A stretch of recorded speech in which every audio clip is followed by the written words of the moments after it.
একটা স্বপ্ন,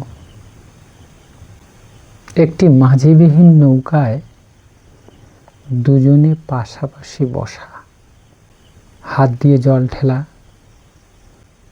জোয়ার ভাটায় যাওয়া আসা, চোরা চাহুনি, অস্ফুট ভাষা। পরের দৃশ্যটা ছিল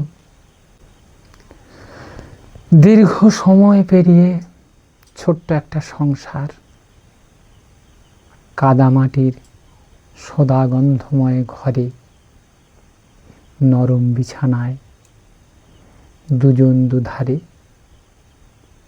মাঝখানে ফুটফুটে শিশুর উয়া উয়া চিৎকার।